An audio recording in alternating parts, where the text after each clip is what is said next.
Borodar, and a warm welcome to our webinar, Mental Health Support, Preparing Your Community for January Challenges. Thank you so much for being here, and by joining this session, you're taking an important step to ensure residents aren't left to struggle alone during what is for many the hardest month of the year. As we all know, January brings intense pressures.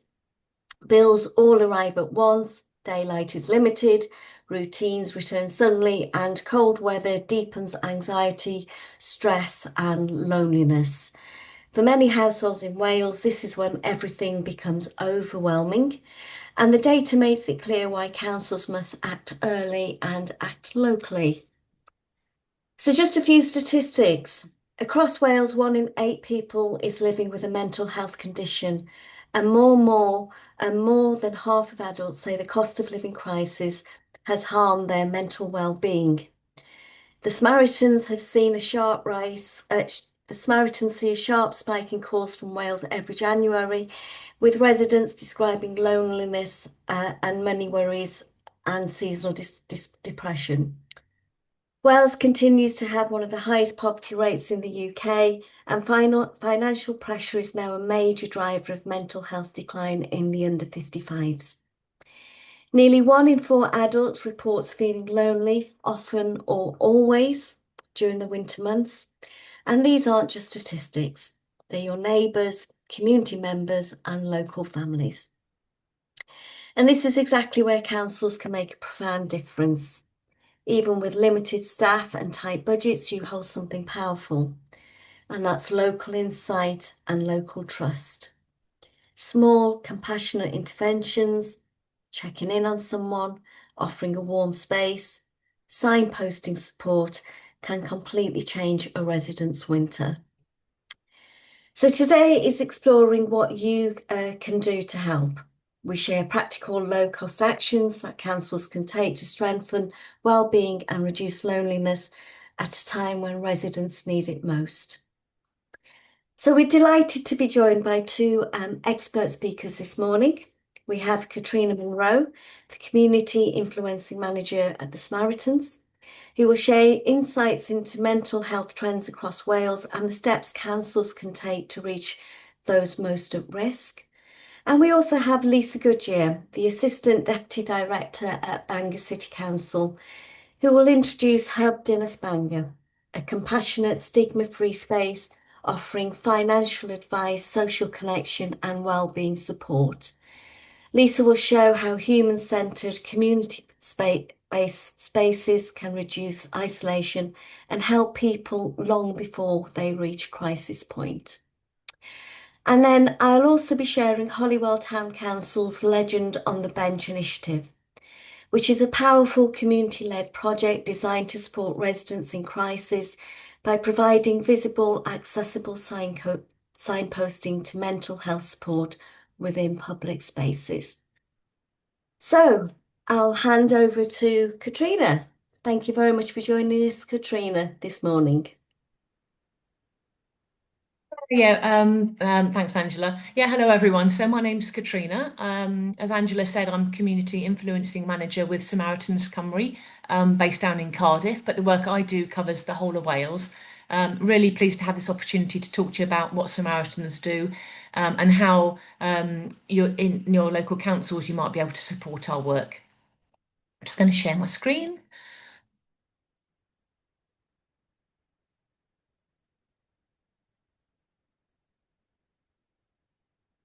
Can you just confirm, Angela, that's working correctly?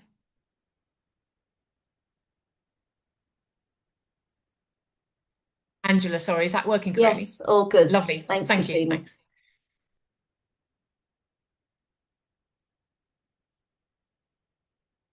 As hopefully most of you might know, Samaritans is a very well-established charity working in the suicide prevention area. We believe that suicide is preventable and that everyone can do their bit to help us achieve our vision, and that is that fewer people die by suicide every year. Just before I go, I want to mention I'm going to be talking about some figures, etc., about in terms of data and suicide. I realise that some people may have personal experience of suicide and may find it difficult. So if you choose to dip out from my presentation, I won't be offended. I'll be talking for about 10 minutes or so, but please look after yourselves. So, just in a nutshell, Samaritans do all sorts of work in the suicide prevention area, but specifically at the heart of our service is our helpline, our telephone helpline. We have a 24-hour, 7-day a week helpline in the English language. The number is 116123, and we receive literally millions of calls on that line every year. Call there we answer a call for help every 10 seconds. So that shows you the amount of people who are in distress and needing our support. We also have a Welsh language line, which is the 08081640123 number. The Welsh language line is staffed by volunteers across Wales. At the moment, it's currently available from 7 to 11 every evening. We are looking to extend it, but at the moment it's 7 to 11, 7 days a week. What we try and do through the helpline and through our other services is appeal to everyone. We don't try and reach specific audiences. We're non-judgmental and we're there for everyone. And as Angela mentioned, it's really important for us that we reach people before they get to crisis point. So although absolutely some of our callers are phoning us to talk about suicide, to talk about suicide plans, to talk about suicidal thoughts they might be having, a lot of them are literally just talking us to offload. And our service is all about listening, and how we support them through listening. We also go out into the community in terms of outreach. Some of you will be aware, hopefully, you might have a Samaritans branch in your location. We have 10 branches around Wales. And our volunteers go out to try and reach the people who are really most likely to need us, the people who are really vulnerable. And again, along those lines, we do a lot of work in partnerships. So we do work with Network Rail across Wales and the whole of the UK to train their staff to support people. And I'm doing some work at the moment, for example, with Department of Work and Pensions, where where we're training all their staff and increasing awareness about the risks. And also, we'll be having a presence of Samaritans in some job centres around all the areas in Wales.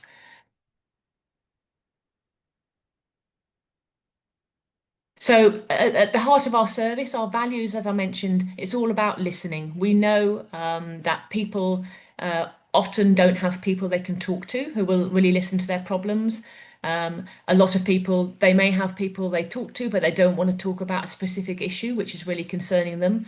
They certainly don't want to talk to their family about the fact they may be feeling suicidal. So, our service is all about listening. We provide a confidential service.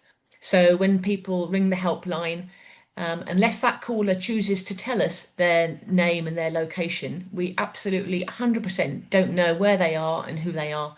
And the whole reason behind that is to give people that sense of confidence to call us and to be able to talk about absolutely anything. We offer a completely non-judgmental service. So no matter what someone may be worried about, they should be able to open up to us without having an adverse reaction from any volunteer answering the phone. And I volunteer on the helpline myself, and I can assure you that's very much the case. It's all about human contact.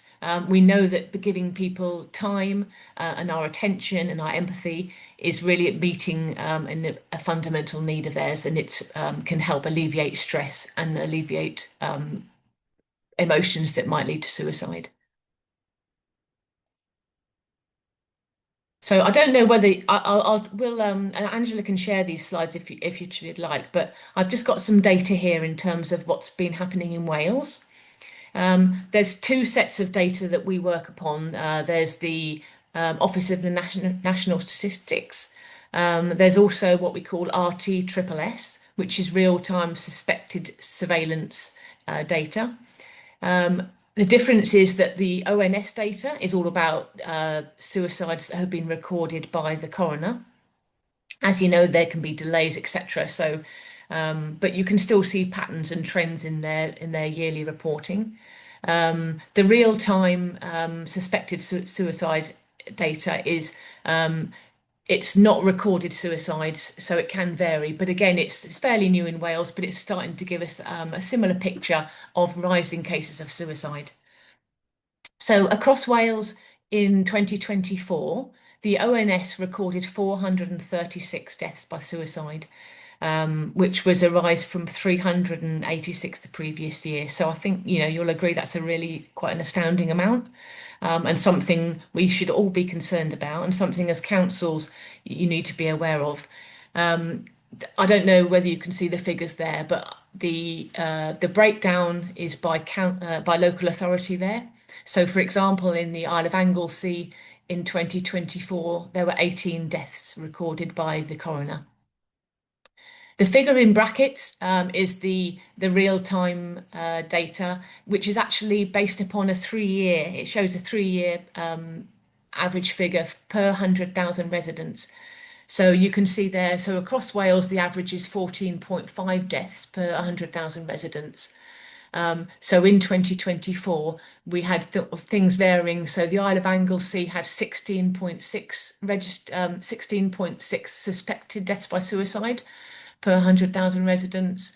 Ceredigion had 16.9%. So they all are similar, but some areas you'll see, do have a significantly higher level. But everywhere it's happening, and everywhere we need your help to make change. The figures on the right there worth noting as well. Males more than 3 times likely to die by suicide than females. Lots of reasons behind that, but it's a well-known fact. It's the case across many countries and across the UK as a whole. But males in particular, between 35 and 44 years, are at the highest risk of suicide in Wales. Angela mentioned poverty, and obviously, as we know, there's lots of problems around Wales in terms of financial difficulty and people living in poverty. The rates also show a real link between people living in deprived areas where the suicide risk is literally twice as high as it is in the least deprived areas of Wales. Again, quite alarmingly, suspected suicide in the unemployed is huge. It's over 12 times higher than any other employment status. People who are unemployed, there's a rate of 150.8 deaths per 100,000 people. So when you look at that compared to the average of 14.5, you can see the significance, and why people unemployed are particularly high risk. At the bottom there, I think it's just something to give a little bit of context when we think about how much money is spent on things. Nearly 4 times more people die by suicide than by road traffic accidents in Wales. And if we look at the money that's spent on road changes and on the 20-mile-an-hour speed limit, etc., compared to what's invested in suicide prevention, I think that's really quite a startling figure. And that's something we try and influence government and policymakers over. So when we go out into the community and reach people like yourselves, we try and teach various core messages. I won't have time to go through them all in my presentation today, but I want to touch on them to give you an idea of what we talk about. One of the first things is about stigma. As we know, mental health is now, thank goodness, being talked about much more freely. There's still a real stigma about suicide. People feel unable to talk about if they're feeling suicidal. They don't like to talk about suicides within their family. And obviously, it can be a bit of a vicious circle. There's various myths also about talking about suicide. There seems to be a belief that talking about it is a bad idea and it may give someone else the idea to try it. That's absolutely not the case. In fact, talking about suicide in an open manner can be really helpful. Talking about suicide, mentioning the word suicide to someone who's feeling suicidal can help them realise that actually people do understand that it is a reality and that they can talk to them about it. Whereas, for example, they may not be able to feel they can talk about it to a family member. So even as a stranger, if you mention suicide, it's really not a problem. It's actually a good idea if you think it might be a risk. There's also a myth that if someone's serious about killing themselves, there is nothing you can do. That's absolutely not the case. We believe that suicides are preventable, and by showing compassion, taking action at the right time, taking action when you're concerned about someone can make a real difference. And we know that from speaking to people who have had suicidal thoughts, where interventions have been made and their life has been saved. The last one is that people who threaten suicide are often seeking attention seeking and shouldn't be taken seriously. Again, that's really false. What we say as Samaritans is that anyone who's threatening suicide obviously has some really deep-rooted problems, and we need to take them seriously and we need to listen to them and find out what's going on for them. Something else we try and teach to communities is just the things about looking out for each other. And this is what I mean when I say that everyone can do their bit. We try and teach people to be concerned. If someone is changing their mood, if they're crying, if they've stopped doing things they normally like doing, if they've stopped coming to a local club that they used to be really keen on, if they're not coming into the shop for their regular paper on a Tuesday afternoon, then potentially something might be up with that person. And we encourage everyone to sort of start, looking into it and reaching out to them. Sometimes people are feel really tired all the time. That's really common when people are feeling really low. They can't concentrate, their work might be affected, their patience within the family environment. They might have a really short temper, which is unusual for them, and they might be really agitated.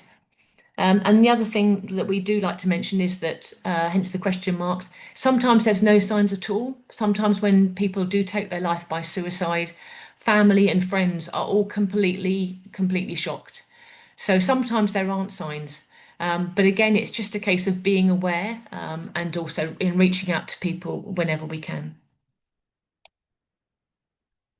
Something that we're really trying to push is the power of listening. We know from feedback from the calls that we have on our Samaritans helpline, and as I mentioned, that's millions of calls every year. We know that listening helps. We know that people's stress buckets can get so full that things just become too much for them. They want the pain to stop, and that's when suicidal thoughts start creeping into their mind. So by listening to someone, you help reduce those strong emotions, and listening will make a real difference and can help save people's lives. We have some listening tips which are available online. And we talk about it, can talk about, and we have training sessions in, but essentially they are about showing that you care. So, for example, if you're trying to get someone to open up to you, you look at them in the eye. You don't get distracted by your phone or checking your time. You certainly don't go flicking through your social media. You don't carry on watching television if you think you're trying to have a proper conversation with someone. You need to have real patience. It can take someone several times to think about if they want to open up to you, if they do trust you. So be patient. Don't try and rush a conversation. Use silence. It's very often that we find that we fill a silence because it's a bit awkward, but actually sometimes people just need a chance to think, to decide how they want to put things. So use silence is really key. Using open questions. We teach people to use questions that say, what happened when that, how did that make you feel? Explain to me the effect that had on you. How have you been coping over the last 5 years, 6 months? That sort of question, so that it's not simply a yes and no. And it sounds really simple, but if you listen to the conversations that you have with people, we actually don't use open questions, as a matter of fact. And in emotional support conversations, it's really, really key. We also recommend saying it back, which basically means using their own words. So it's really likely that people will put their own interpretation on what they hear. So if someone says to you, for example, I've been really down, I've been really depressed, I've been having dark thoughts, why not say to them, you said you've been having dark thoughts. Explain to me what you mean by that. Can you see? Hopefully, you can see the difference, and it creates a different reaction in people. And lastly, having courage. You need to be brave, maybe, to talk about suicide, to talk about emotions. You need to be brave to not, you're not trying to fix things for them, but you might be able to signpost them and give them the support they need. And signposting them to lots of organisations can really help save lives, but your intervention can help save lives as well. So that's just a briefly listening tips, but we do have longer training sessions on it and tips online. So what can you do as local councils? Um, some of these things are really low cost and easy to do. So certainly, I should mention that all our resources in Wales are available bilingually, because we realise it's really important to reach people in their own language. But we have a number of resources available. I can, through Angela, I can send a PDF of that poster there, which is actually in terms of cost of living. We specifically worked with Citizens Advice Bureau to develop that, a cost of living poster. So look at having posters displayed around your community. Look at having Samaritans posters displayed around your community, where we show that we are there to support people at times of need. And as said, not just crisis, but in times of need when they just need to talk. We've also got posters around our listening tips to encourage everyone to become better listeners. And within the community, that's a really strong message that you can help share. In terms of residents' newsletters, I'm sure some of you perhaps send things out or do emails, and have social media accounts and websites. Again, within your newsletters, why not talk about the help available from Samaritans? When you have your workshops and your outreach surgeries and things, talk about the support that Samaritans can give. I will mention as well that at the end of a call with Samaritans, we always try and sign if people need signposting to a specific organisation for a specific issue, we will do that. But again, it's that awareness yourself.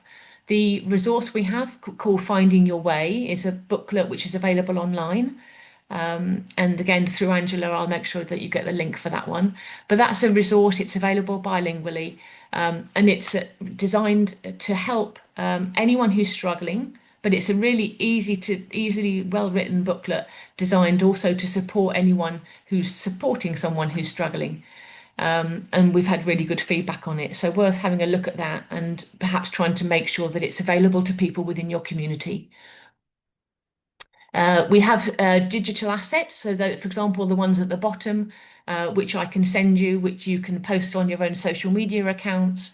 You might be able to put that within your email sign off. You might be able to put that on your website, for example, so that when people are trying to contact you, they're aware that support is available, emotional support should they need it. If there is a local branch in your area, you're probably all aware, but volunteering can be really good for communities. It's good for the individuals. It can give people a sense of self-worth. But in terms of Samaritans and messages, it's also, when you have Samaritans within your community, there's people within your community who are really able to support people in need. So again, something to consider about promoting within your own areas.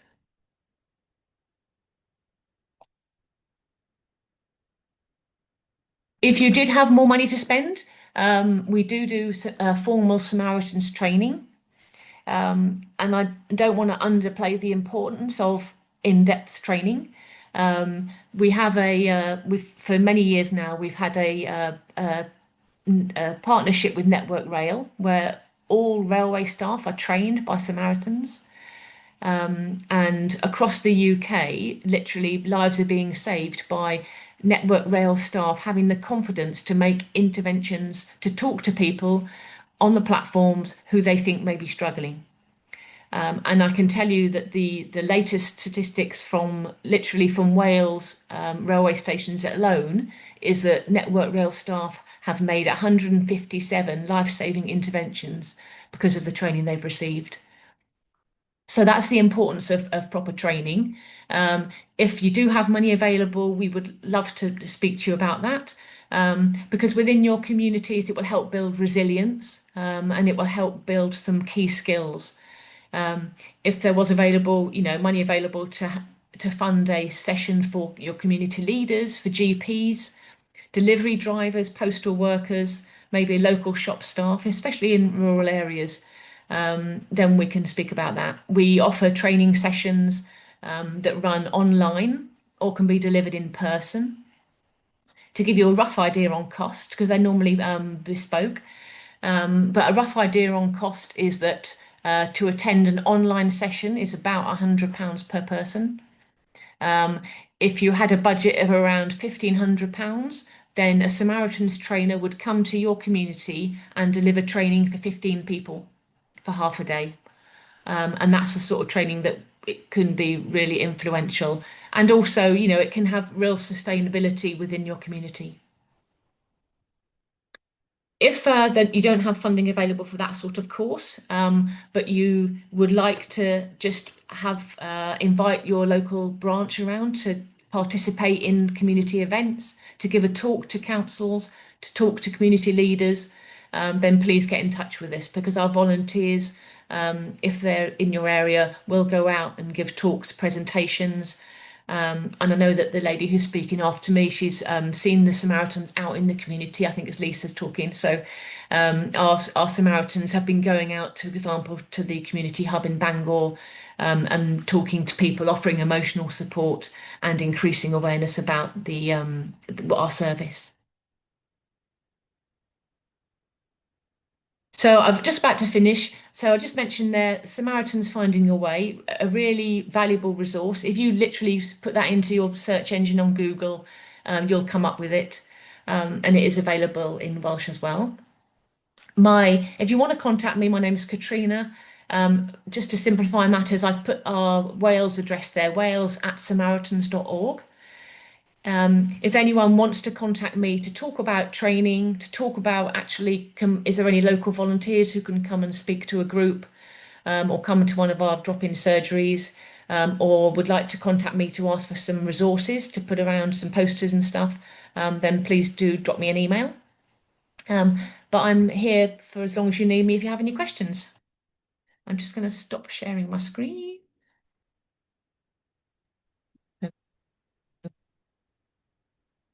Lovely. Thank you so much, Katrina, for Okay. sharing that presentation with us. Some really hard-hitting stats there for us all to take in, really. And I think the one that's shocked me more than anything is the road traffic accidents and the fact that suicide is far greater than Mm. the road traffic, and yet so much is invested in that. So I think Yeah. that's a real takeaway for all of us. So has anyone got any questions for Katrina because she does need to leave shortly? So has anyone got anything to ask? There's a raise hand button at the bottom if you want to ask a question. Any thoughts? No. Okay. Well, that's wonderful, Katrina. So, Okay. as Katrina said, there's something for every council, whether you've got a small budget or a big budget. Do consider some of the resources that are available for you to share, either in hard copy through posters, or that you can share via newsletters, or where you can signpost your residents. And do bear in mind that it is a particularly difficult time of year for so many people, and intervention really is the key to preventing those suicides. So the more we can do at this stage, obviously, the better for everyone. So thank you so much, Katrina. Thank you for Thanks, joining Angela. us today. You're very welcome. Thanks, everyone. So if we could then move on to Lisa. Now, Lisa is the Deputy Director for Bangor City Council, and she's been heavily involved with the development of the Hwb Dinas in Bangor, which I've myself had the pleasure to visit and fully understand what that means for the community. So I won't take too much from your presentation, Lisa. So what I'll do now is I'll just pop your presentation up and then we'll hand over to you, Lisa. Lovely, thank you. Bore da bawb, diolch am amser heddiw. Good morning, everybody. Thank you for your time today. And I feel really privileged to have been asked to talk today about the work that we've done at Hwb Dinas Bangor. And I know Angela's got the presentation up. So Obviously, the focus of this session is about mental health and helping people with mental health. And one of the things that I just wanted to sort of say really is we are a specialist mental health hub, and we have a lot of support and lots of expert partners coming in there because we're not experts in everything, but we've got lots of partners that are. And these days, people do tend to sort of self-diagnose themselves a lot of the time with mental illnesses. And very often they're not actually mentally ill, they have poor levels of mental well-being. And the reason that they think they're mentally ill is because obviously they're not feeling great, and lots of those symptoms are very common with mental illnesses that they might Google or that friends and colleagues might have. But a lot of the times they're actually caused by what we call environmental factors, so stuff that's going on in their life. So it might be that they're having, problems in their relationship, it might be financial worries, it might be a seasonal issue, their aches and pains come back with a vengeance when it gets cold. Might be that they're having difficulties with the housing quality and stuff like that, and these cause low levels of mental well-being as opposed to mental illness. So I thought I'd sort of mention that up front. It is really important because lots of people go to the doctors and say, I'm mentally ill, and actually they're not very often. And one of the ways in which we try and get round that and help to educate people so they know what they're feeling and how to deal with it is we build resilience through them. And I'll talk you through our process of what we've done at Hwb Dinas Bangor and how we've implemented that and how you can take that back and do it yourself in your communities, because it's actually quite a simple thing to do. So Hwb Dinas Bangor was set up by Bangor City Council. It is a Bangor City Council department, if you will. We're very blessed and lucky that they've decided, the councillors, that they wanted to focus on giving something back directly to residents all year round, and as a permanent thing as well, not something that's just there for a year, which is really important in terms of residents being able to rely on that resource for years to come. It's Hwb Dinas Bangor, and it's a health, social and wellbeing priority of Bangor City Council.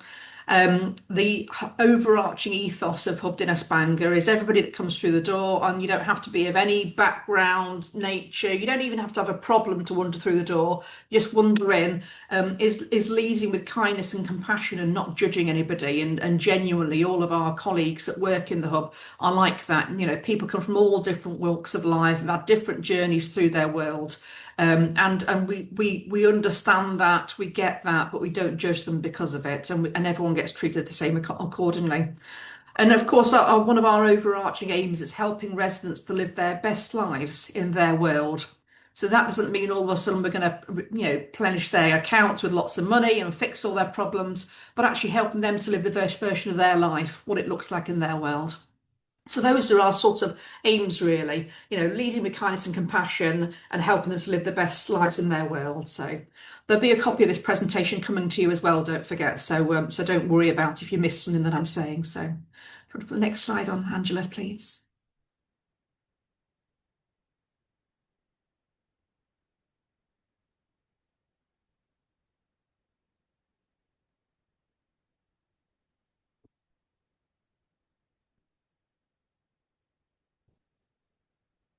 There we go. So as you can see, Hwb Dinas Bangor is not a big place. It's a building that's been owned by Bangor City Council for some considerable time.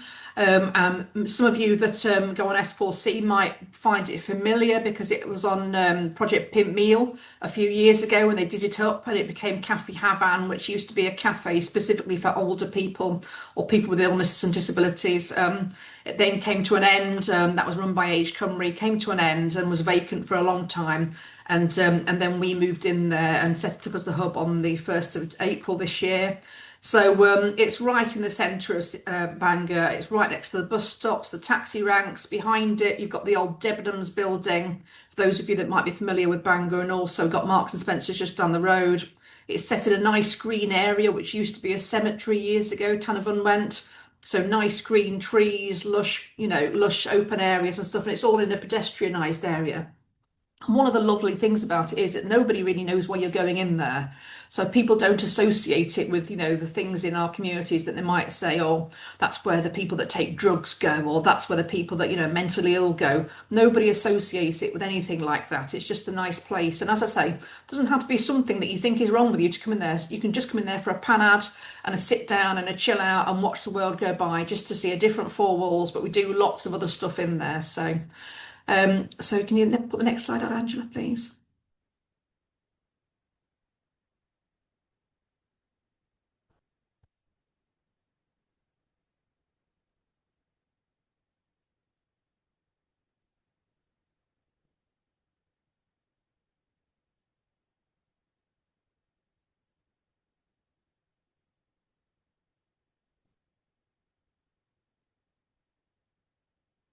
Okay.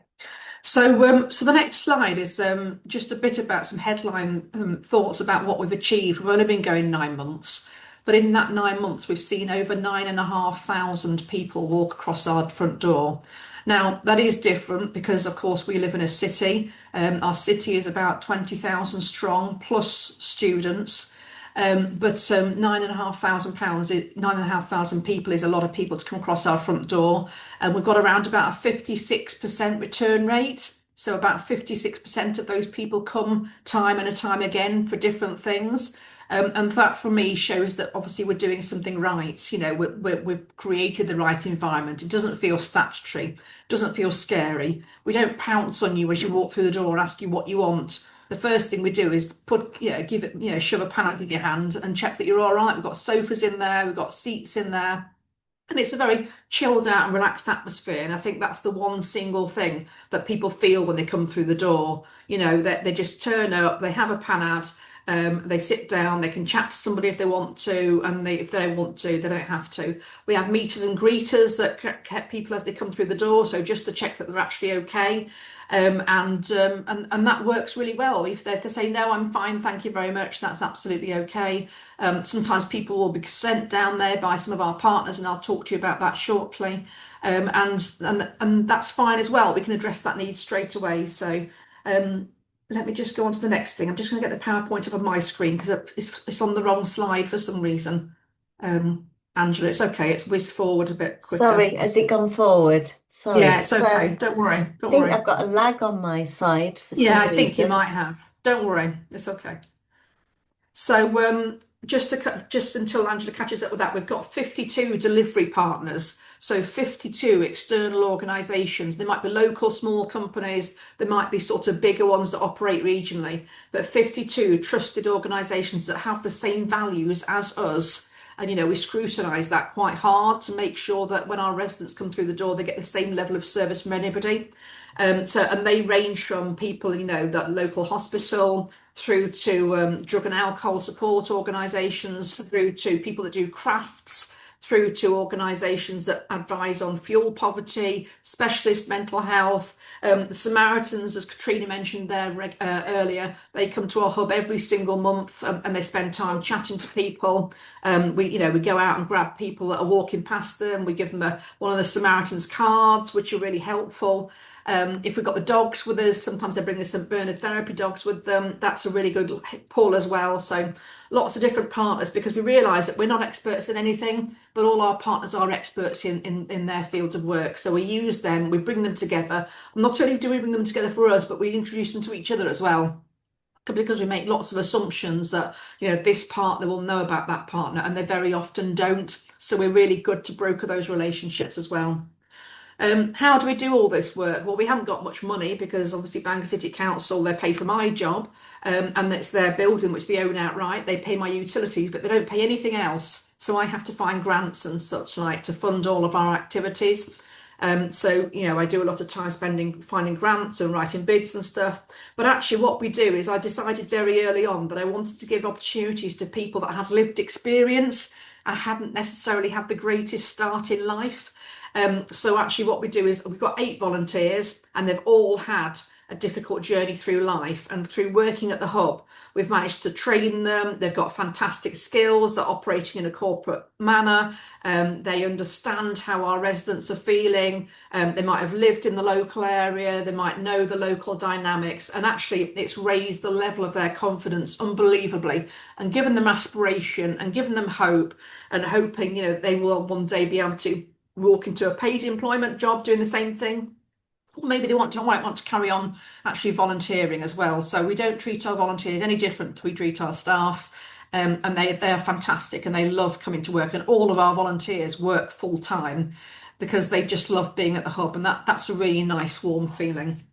We've had £1,500 in donations. I mentioned that, and that's really important because we get food grants for the foods and drinks in the hub. We don't actually charge anybody that walks through the door for any food or drink. So straight away, everybody's on the same level. So you don't have to worry about coming into our hub if you haven't got the money. And that's absolutely okay. Some people do. We've got a donations tab on the top, and some people will give, 50 pence. Some people put £20 in there a week, and lots of people put nothing in there, and that's absolutely fine. We don't do fancy food. We do things like toasties, beans on toast, scrambled egg on toast, some sandwiches, but we really don't do anything fancy. So hot cups of tea and coffee, not lattes and cappuccinos, instant coffee, normal tea bags, toasties. We do soup and stuff, or a hot meal once a week as well, so they can have soup or chili and stuff like that. So that's what we do. That obviously helps us to engage with people, but also it means that actually we're targeting the right people and we're not just targeting people that can be bothered to come in, which is very often what hubs end up doing. Unfortunately, they get people that are motivated to come in because they want to take some action about a problem they've got by inviting people in for free food. We all of a sudden find out they've got this going on, that going on, this going on, and that makes them feel great and valued and reinstates a bit of their dignity. We've managed to secure £42,000 in actual grants to deliver various different aspects of our work as well. And we've obviously put bids in for those, and some of that grant has gone towards paying staff salaries too. We're in Alice, which is a North Wales initiative suicide bereavement support hub. So we're all trained in supporting people that have been bereaved by suicide. Really important that. Very, very, very common. And when I go back to sort of that mental health isn't always caused by mental illness, bereavement, of course, can make people's level of mental well-being extremely low.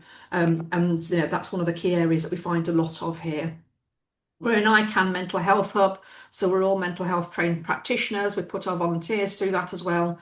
So everyone is trained to deal with all these different environmental factors that create low levels of well-being. And there's a couple of us that are actually trained in mental health itself, so we can actually identify when somebody is mentally poorly, and we can do all the multi-agency liaison with the relevant agencies to get them fast-tracked into support. We also have our own counsellor. That's particularly important because a counselling services, as you know, waiting lists for months, if not years, for all the different types of counselling. We pay our own counsellor on a by-session basis, and that's what some of my funding from grants has gone towards.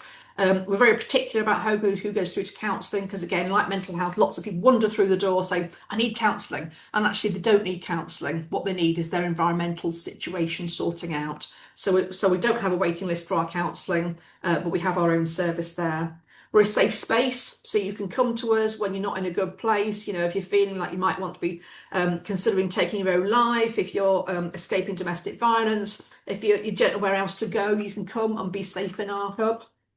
We have various outreaches, Gypsy Roma travelling groups as well. We do a lot of work with them. African Community Outreach Service. Bangor is a very multicultural and very diverse city, so work with all the different groups that we've got there. And we've got lots of awesome case studies. So that's really what we've achieved in 9 months, and going on to achieve more than that. The next one is a list of some of our other achievements, and I'll very quickly go through these because I'm mindful that I could talk for hours and hours on end about this. We have great links with the probation service, prisoner probation service. So we go up to a place called Tynoweth twice a week in Bangor. They accommodate serious and violent and sexual offenders. So we do all our risk management up there with them out of the way. So when they come to the hub, they don't sit down and fair play to them, owning their conviction. They don't turn up and say, oh, I sexually abused this, or I did this or did that, because it could trigger people that are around them in the hub. but actually we want to protect them as well. So we deal with all the risk stuff and all that stuff that, people might find more sensational up at the actual probation hostel. And then those people come down every week and just reintegrate into society, and we look after them and support them with all the different things that they might need. We're appropriate adults, so we can go to police stations and accompany people.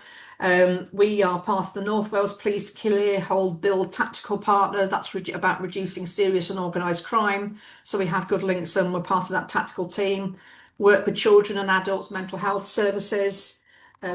Excuse me. We work very closely with Betsy Cadwallader in North Wales. That's the largest health board in Wales and one of the largest in the UK. All their different departments we work with, they refer into us, we refer out to them, they have a presence in our hubs. Work with local children's home that looks after children that are on their own. We do a lot of work with them. Bangor Cathedral, fantastic therapeutic place.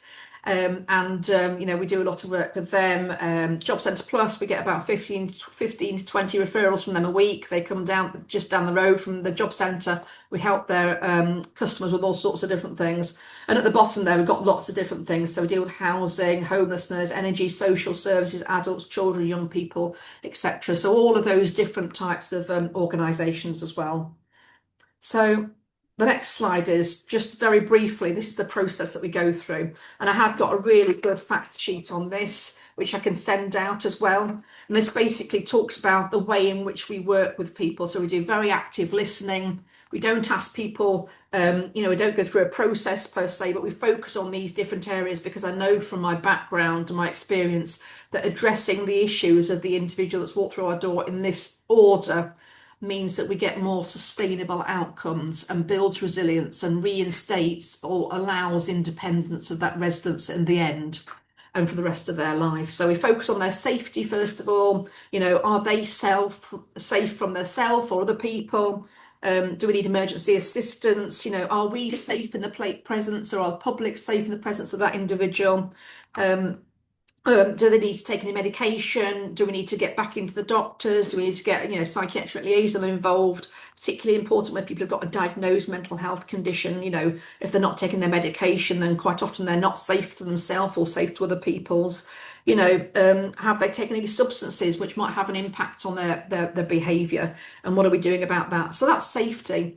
We then focus very heavily on reinstating dignity, because people very often that come through our door have lost their dignity, and dignity is not even a thing for us. But I know that unless we fix their dignity and reinstate them for that, we can't do anything else that's going to stick with them.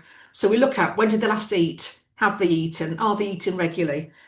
Are they clean? Are they hygienic? We've got washing machines, we've got tumble dryers, we're having a shower installed. So sorting all those things out. Have they got clothing? Have they got the right sort of clothing? Is it clean? Is it suitable? Is it dry? Is it warm? All those kind of things. And we're able to help with that through our donations. Where are they living? Are they homeless? Are they in a tent? Do they need a tent? Are they from the area? Is there any housing duty? If there isn't, can we get them a warm pod in the city somewhere? Is the house full of black mold? Do they need to move house because somebody keeps breaking in? All of those things.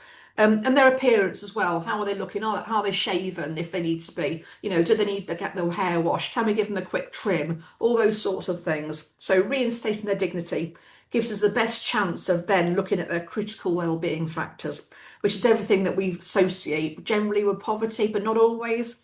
Health issues, mental, neurological, physical, human rights, domestic abuse, county lines, trafficking, slavery, financial extortion, immigration, threats of deportation, all of that, we can deal with all of that. Again, going back to diet and food, providing food for the household, their housing, key personal relationships, what do they look like? Do we need to talk that through?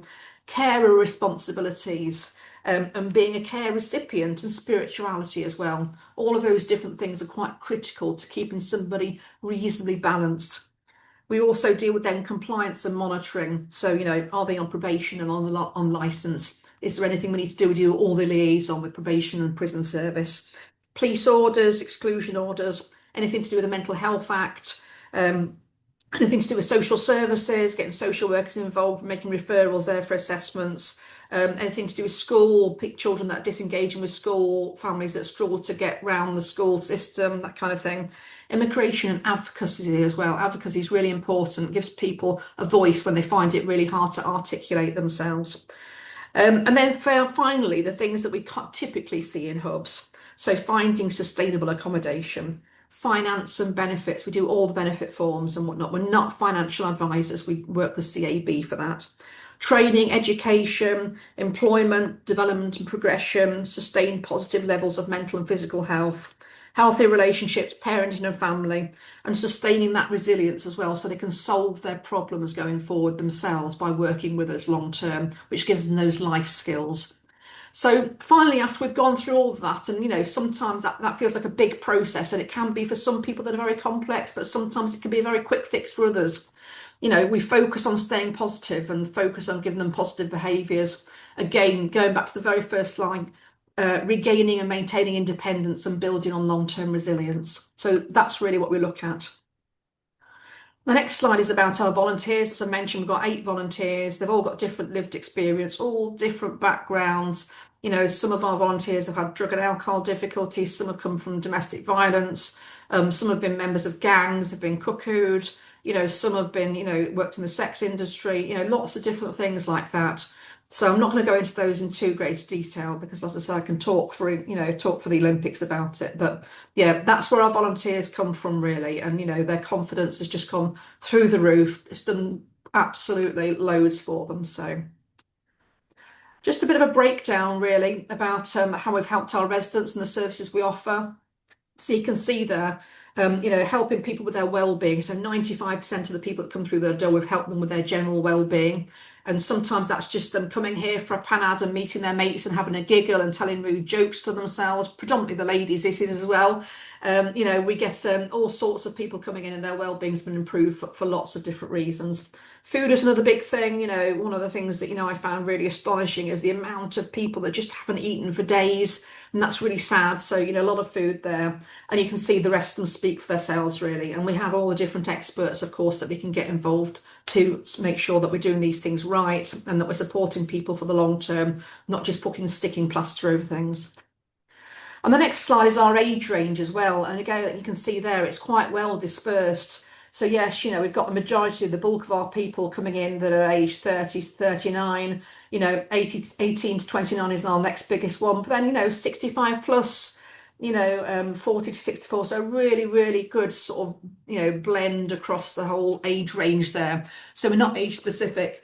One of the things we've done recently is set up something called a youth hub West End. It's called, and that's specifically to focus on children and young people under the age of 18, because we find during the day our hub is not a place where we can safeguard effectively. We have all different people from different walks of life there, and it's not the sort of place where I think it's appropriate for children to be. So actually what we've done is set up another hub, just literally a couple of footpaths away, and that will be a special space that we're putting together for children and young people, but all those partners that are experts in that area will work from there as well. So going on to the next slides, what sort of challenges do our residents have? So these are just some really high level things that demonstrate the diversity of people that have walked through our door. So, very simple things like, for example, my benefit money has been stolen and what does that look like? What are the consequences for that? I've been cuckooed. So we've had drug dealers move into my house or my flat and they're taking over and they've pushed me out. I don't want to live anymore. I'm new to Bangor. I've got no medication. That's a GP registration. Not as easy as you think. When you have no ID, been threatened with a knife, can't feed my baby, I'm being stalked, I need to apply for universal credit, all these really wide-ranging things that walk through our door on a daily basis. And our support officers that are our volunteers that are skilled and trained to deal with any of these things. So what are we looking for? We put this out to our residents regularly, not just those in the hub, but actually across the city. These are the sort of things that we constantly look for: clothing, winter and waterproof clothing, rucksacks, duvets, toiletries, sleeping bags, pop-up tents, nappies, baby clothes, small white goods. One of the things we do is we give emergency food parcels out, so not food bank as in non-perishable stuff, but things like egg, bread, milk, cheese, microwave meals and whatnot. But before we do that, we ask what have they got at home to cook with. There's no point us giving them microwave meals if they've got no microwave. So through our donations, we're able to give kettles, microwaves, toasters, toasty makers, these sorts of things. We're able to do that for free. So people do give us small white goods, and then we can give them to our residents, and they can go home if they've got a microwave. They can have microwave and baked beans and cheese, can't they? Really simple things to cook, that they can actually be self-sufficient and think, yeah, I'm cooking myself a decent tea each night, you know? And of course, cash donations are always welcome. And the final slide here, some of our aspirations which we've actually already achieved. So one of the ones is Hwb Nos, so actually opening the hub in the evenings. We know that a lot of people don't want to come there during the day for whatever reason, or can't come there during the day. As you know, a lot of people do go to work, but they still have problems. So we want to be able to open the hub in the evenings. So that's in the very imminent pipeline. Hopefully from Christmas onwards, we'll be open 7 days a week. So we'll also be opening at weekends as well. So on Saturdays and Sundays for about 6 hours. So people can come along at Saturdays and Sundays, because people don't all of a sudden not become starving at the weekends. Big problem in feeding children at the weekends as well, that kind of thing. So Hwb Nos is all about that. Hospital in Reach service, so that's kicked off this week, helping people that are actually on wards with their social difficulties before they're actually discharged. Excuse me. So we've got a lot of people in our wards that are actually homeless, or they've got difficulties with their mental health, but it's not so severe that they qualify to go to the community mental health team, not so severe that they need to go to the GP. We can help them with linking them into the hub. Things like needing carers, I'm going back to a house and it's a mess and I don't know what to do, or I'm really scared to go home because I know that, my partner is quite controlling and unpleasant towards me. We can fix all of that before they're discharged. And actually, in a lot of cases, it facilitates their speedier discharge, which means that a bed is freed up quicker and we can get more people off the corridors, or more people in for planned care and operations, because those beds are free. And we're also starting to work around the emergency departments as well. As we know, if you've ever been to the A&E out of hours, or actually any time, they're rammed, and probably 70% of those people don't need to be there. So we can actually be there to work on their social problems as cases and make life easier for them when they go home, with the aim of which hopefully they will come in less and less over time. Befriending service to reduce the burden on social care. That's something very important. I know from my time in social services, we prescribe a lot of care as social workers, where actually it's just loneliness and isolation that individual is struggling with. We get carers should be going in there to deliver personal care, not making sandwiches, not sitting and watching an episode of Corrie with the individual because they're lonely. We can provide that support as well. So that kind of thing we're doing, we're hoping to do very soon. Training work stream, free training for all voluntary and public sector organisations in things around well-being. So we know that, you know what to do in the event of a suicide. We know how to deal with housing. We're aware of what rural farmers might be facing, all those challenges, but that training for free, because the third sector really struggles with their money to actually pay for funding to train their people up in awareness about these things. And linking up also community hubs across the city. So we've already started on with that. We've recently sort of taken over, not the running of, but partnered up with My Skeken, a really sort of a disadvantaged place in Bangor. So that hub is part of our Hwb Dinas network now. As I mentioned earlier, we've got West End Hub that's also part of our network as well. And we've got 3 or 4 other community centres around Bangor, so we can hopefully in time deliver all of these services from any of those areas. So if people don't want to get in the bus, they just want to walk down the road, they can do and access it quicker. It helps them with that equity of access. And then, of course, the rest of it, our wellbeing strategy, more volunteering opportunities, more sustainable staffing, bigger space, because we're absolutely cramped in Hwb Dinas Bangor, disrupting those age-long cycles of dependency on statutory services. If we can get in there early days and prevent people from becoming ill or struggling, then we can reduce those dependencies on GPs. We have a lot of referrals from the GP service. They send people back out to us, and we manage to work with them and fix them. Lots of things like that, reducing that dependency on, going to A&E when you can't get in to see your GP. And promoting resilience in younger generations. We're already doing that. We go to the secondary schools in Bangor and we do resilience sessions. They're really chilled out and easy. We sit there drinking hot chocolate and eating sweets and cakes and playing good board games, but we build it in with what is resilience. what does living on your own look like? What does mental health look like? How do you know if, what does modern slavery look like? All these things, so they're aware at a younger age in secondary school of these risks that they might be exposed to, and they've got the coping skills to deal with them. So hopefully we can stop some of them going down these roads that they might otherwise end up. So that's it from me. I've given you loads of information and your brain's probably popping, but this presentation is quite comprehensive. And also, I'd extend the invitation for you. I don't know where you're based, Helen and John, very welcome to come over and have a look at how it feels in Hwb Dinas Bangor. Happy to have a chat with you, happy to talk to your colleagues, your councillors or your colleagues that you work with in your councils. And use us as you want to. The more we can do of this, the better it is. We're not precious about anything. So use us, use me, and rob my ideas. It's absolutely fine. The most important for us is, that people get the support they need when they need it and not have to wait. So I'll shut up now and ask, have you got any questions?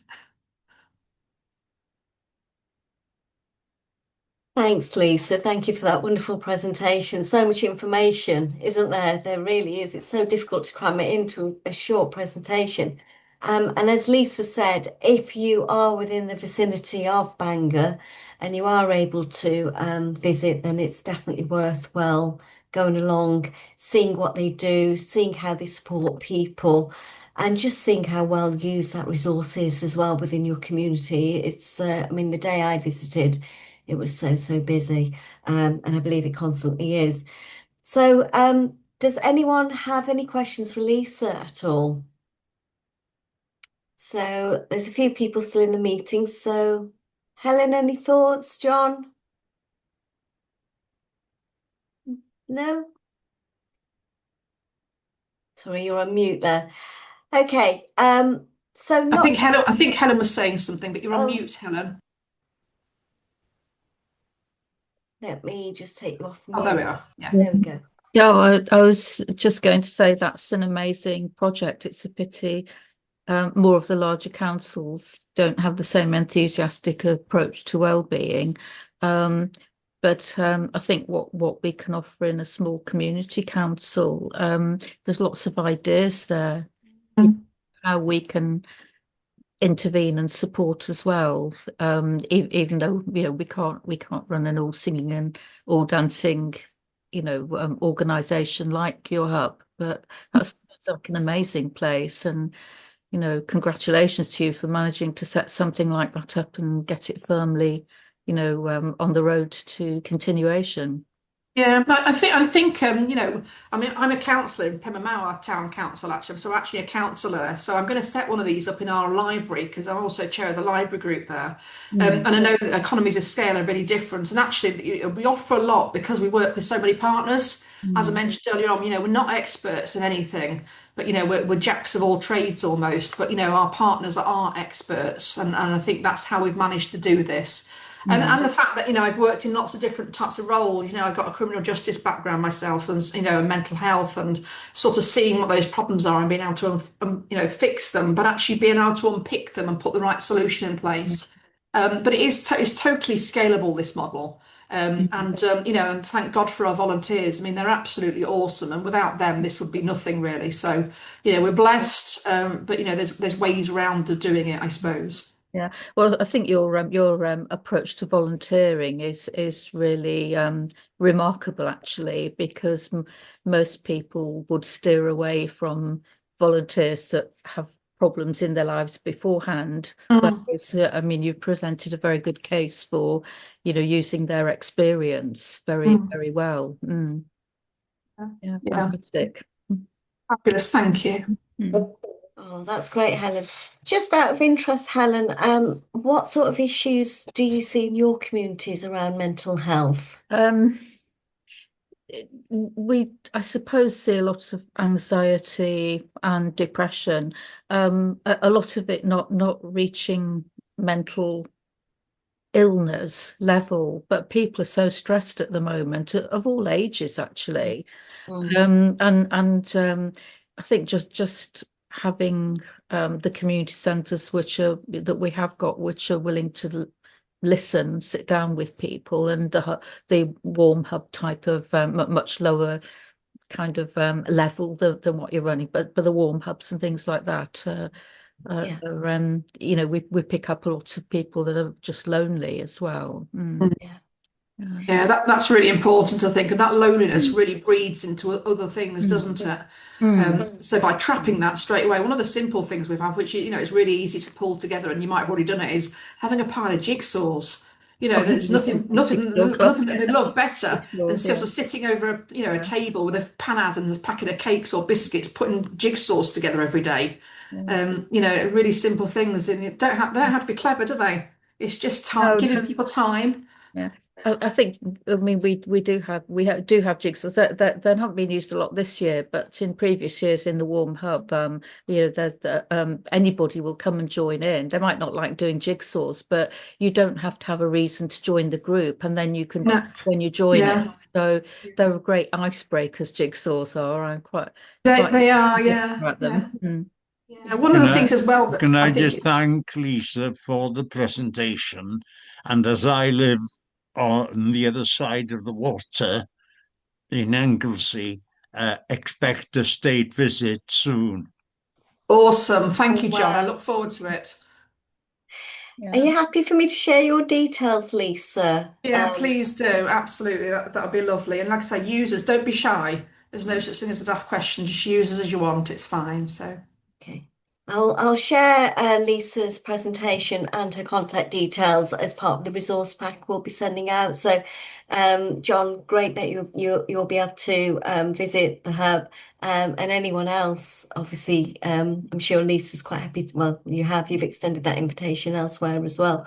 So, John, just moving across to you. So, can I just touch on some of the issues you're seeing in your communities, and what are you doing currently to try to assist residents who may be struggling at the moment? Um, well, the county council invited various community groups to hold warm space, and in our village, three organisations responded. The church, and they got no one. The chapel, they got a better response, but it was chapel members thinking it was another chapel activity that they had to support. The community council, we got more people, I think, that the idea was built for, in that local people who lived on their own did come. But the great problem was getting the message out there to people, you know, come along for a chat and a cuppa and a cake or something. And we found that getting the right people, if that's the proper term, to come was a problem. It's a challenge. Also, off his own bat, our chairman some years ago started. Now, the first session was a complete flop. He fancies himself as a bit of a gourmet chef and was offering turkey rolls and mince pies. Now, at the first session, the same person turned up three times and was overfed. But and then the dreaded COVID came. So, but we resurrected it, and last year was the best. We felt that we were getting, I think we had about 2 dozen in all, and most were people who lived on their own and saw it as a social event, talking to people they hadn't seen, and so on and so on. So we've been doing little things like that within the limited budget of the community council. Okay. So, Lisa, this is something we hear time and time again that community councils or town councils are putting on these little warm hubs, these events to reach out to people who may need that support. And it always seems to be the same story about people not coming along or not finding out about the event. What advice would you give councils who are struggling to get people through the doors? How have you tackled that? I think one of the things that certainly, I did hear, although it's a different size of a place, but in Pembrokeshire, one of the things that we do actually is we write to all the community groups and advertise it as well. So things like Inner Wheel, Rotary, if there's a Chamber of Commerce, all those organisations. Also, social media is a good way of doing it because people of all ages use social media, but there is a sort of a myth that older people don't use social media, but there's a lot of evidence to demonstrate that many of them do as well. And also, one of the things that I can't ever fault is getting stuff through people's letterboxes. Very often, seeing a leaflet in your hand that you stick in the drawer that everyone's got or stick to the fridge and stuff like that is always a physical reminder. And if you're dealing with sort of smaller locations, then that's doable, especially if you've got local councillors. And also ask your local councillors as well to share it for you, whether that's community councils or town councils or county councillors as well. Ask them to share that for you too, because they are there to represent the public and their views. Many times I've gone around Pembrokeshire and Dugavulki and Capilillo shoving things through letterboxes of people because sometimes people just want something to remind them, And it is, engagement is a slog. It really is. But all you need is 2 or 3 people that have had a positive experience of your service, and then they end up selling it for you over their garden gates or over the hedge, So it's a combination of methods, really. Combination of methods. And again, really happy to do that work with you as well. We've got, especially locally, John, I've got lots and lots of stakeholders. I have this thing on my email, a group of about 190 local organisations. And every time we do something, it goes out straight out to all of these people. And they know people not just at work, but they live next door to somebody. They've got relatives, friends, family. They tell people about these things that are going on. And it is a process, but really happy to help you, pull some sort of little action plan together or tick box list you can go through if you want to set one of these up and you want to have a sort of an easy, fail-safe way to get people through your door. Yeah. That's really good advice, Lisa. That's something that I wouldn't mind touching base with you separately and maybe putting together something that we can share with councils as a bit of a tick Yeah. list as to how to get people to get more involved in these small community events that they're finding hard to reach out to residents who desperately need that help. So yeah, definitely. But I think, Lisa, you've also touched on a really valid point as well, that you can't obviously do all of this work on your own. So partnerships is crucial. So one of the things you want to be thinking about, who is there within your area that you could work with? John, you touched on the church there, but there's other community groups as well that can offer that support. There's, the benefits advice groups. They're always happy to come along to warm hubs as citizens advice. And as we heard earlier from Katrina, there's always the Samaritans who can come along to some of these warm hub events as well. And people can start getting getting that support that they need, because it's not always one thing that is the root of their problems. It could be a combination of things. So if you incorporate that within one venue, then it just makes things easier, and obviously it keeps your costs down as well. And that's a model that I've seen working extremely well at a number of councils where I have visited their warm hubs, and they always invite other partners along. But if that's too much of a challenge at this stage, if you just want to get the ball rolling, then as Lisa said, just opening your doors, getting a few board games out, getting a few jigsaws, that's a great start too.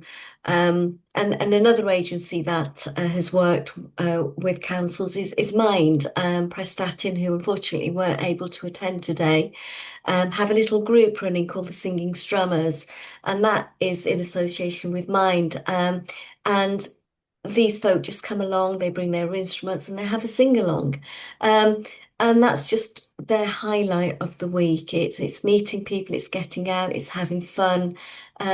and obviously upskilling their skills, playing instruments and singing as well. So have a think about who is in your community that you can reach out to, who can support your residents as well. Okay, so that's so if there's no more questions for Lisa, I'll move on. Any last thoughts there for Lisa? No. Okay, so what I wanted to move on to now is I touched on earlier that I'd be sharing Holywell Town Council's presentation. Again, unfortunately, they were unable to attend today. But they have a wonderful initiative called Legend on the Beach that's only been running since the end of last month. And it's a community-led project which is designed to support residents in crisis by providing this community bench. So I'll just hopefully share their presentation. I'll have less technical issues than I did with Lisa's. So if you just bear with me a second, let me just share my screen.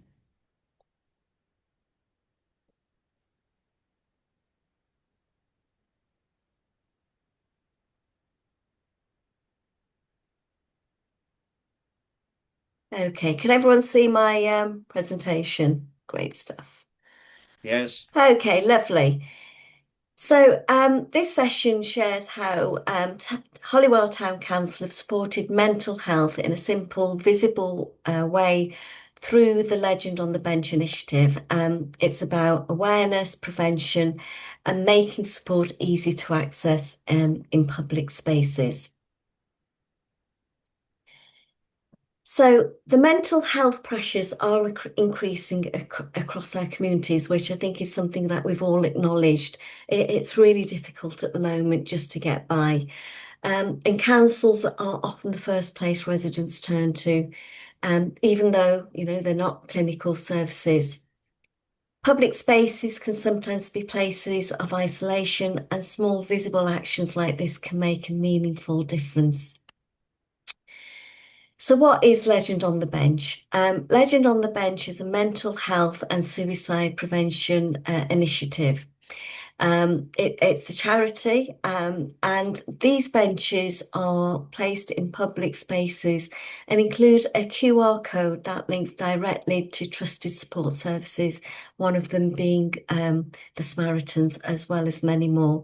It gives you, so this QR code links them to telephone numbers, email addresses, websites. So it's a great way, again, of signposting to the places that can offer you some support and help. The support is discreet, it's free to access, and it's available 24 hours a day. So this next picture is just a little slide showing the Legend on the Bench webpage, but also what the actual QR code looks like that is actually placed on the bench. So as I mentioned, Holywell Town Council introduced the initiative in November 2025. And the first two benches in North Wales were installed at their front park and along the coast path at Greenfield Dock. Both of these locations were chosen for their accessibility, visibility, and the quiet reflection. So obviously ideal place if you're just wanting a little bit of quiet time. But whilst you're there, you can also access and tap into this support as well. The benches are for everyone, residents, visitors, young people, families, and those who may be supporting someone else. People simply scan the QR code with their phone and are taken to a list of trusted organisations offering help and advice without judgment or barriers. So the project was delivered in partnership with the Legend on the Bench charity and supported by their ambassador, Mickey Hazard. Funding was provided by the Kingspan Community Fund, and this funding covered the cost of the bench, which is £1,700 plus the installation, meaning that the council were able to have this installed and their ongoing costs will be minimal. And the community response has been really, really positive with strong attendance at the unveiling, as you can see, despite the poor weather. But just in general, the number of people who are already using this facility is tremendous. And this project is so important because, as we've already heard today with mental health, it's all about normalising conversations about mental health. And it shows how simple, visible interventions can, really have an impact through partnership working. And again, very much like Lisa's touched on there, the key message is there's no stigma, there's no judgment, it is just about support. So councils may wish to consider whether something similar could work in their own parks, promenades or town councils, supported through external funding and partnerships. So again, we'll drop the link in the chat. So if you want to have a little look into what the Legends on the Bench is all about, how you can go about maybe getting something similar put into your communities as well.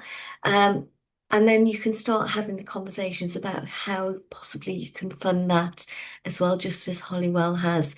£1,700 plus installation is something that, is just not within the scope of many councils, but there is funding out there available that may be available for initiative of this sort.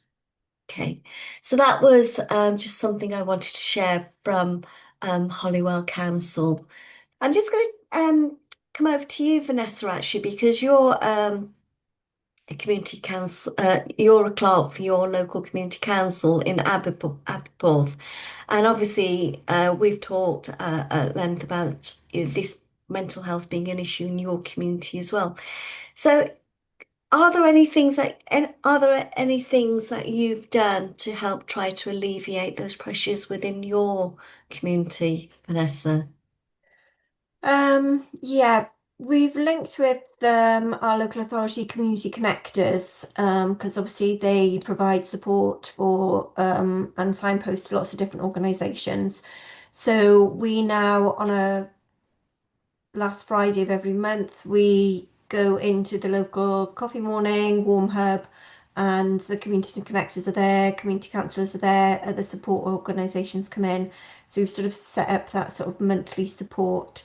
So there's an opportunity for residents to get any help they need. And we've just recently had a grant from our local CBC to put on a wellbeing event. So we've on the 13th of January we will be hosting a winter wellbeing, and we've got about 20 organisations booked in at the moment already, and residents will be open all day and they'll be able to come along and just speak to all the different organisations. Like Lisa says, have a cup of tea, piece of cake, and just get any help they need in a sort of a welcoming environment, really. So, Thanks, Vanessa. Vanessa's also prepared a leaflet on behalf of One Voice Wales, which is preparing for January challenges as well. So it's a little PDF, which again you can print off and you can place around your communities, or you may want to share in newsletters as well. So again, Vanessa, if you can pop the link for that on in the chat as well, but we'll also share it as part of our resource pack at the end of this webinar too. Okay. So, any closing thoughts from anyone before I finish? No? Okay. So, firstly, thank you all of you for taking the time to join us today. Thanks again, Lisa, for your presentation. It was wonderful to hear. Apologies for the technical issues. So we hope today, after today's session, you're leaving with some practical ideas and renewed confidence in how councils can make a meaningful difference during the hardest month of this year. As we've heard today, even small actions, a check-in, a warm welcome, sharing timely information, or even having a cup of tea with someone and making a jigsaw can have a significant make a significant difference to improve someone's well-being. So your role truly matters. The decisions you make in the coming weeks can reduce loneliness, prevent crisis, and help residents feel supported. So please take today's learning back to your councils and consider how these ideas can be adapted and put into practice. Have a look at who those partners are within your community that you can work with. Look at any funding opportunities that may be available to you to help you set up even the smallest of initiatives that may support your residents. As I mentioned, you'll receive a follow-up email with slides, links, and additional resources to support your winter planning. And if you do need any help, do come back to us. Vanessa, if you could just drop our email in the chat, that'd be great. And if anyone wants to reach out to us, then please do. And then finally, we have our cost of living crisis forum. If you haven't already joined, then please do. There's so many resources on there, so much information, so many links to funding and grants that may be available to you. And of course, great news stories from other councils who are already running these initiatives, which may inspire you or give you some ideas as to how you could utilise them within your communities as well. And Vanessa's always updating that on almost a daily basis. So finally, thank you again for your time, your commitment, and everything you already do for your communities, and especially during the toughest months of the year. So from us at One Voice Wales, we're wishing you a peaceful Christmas and a bright, positive new year.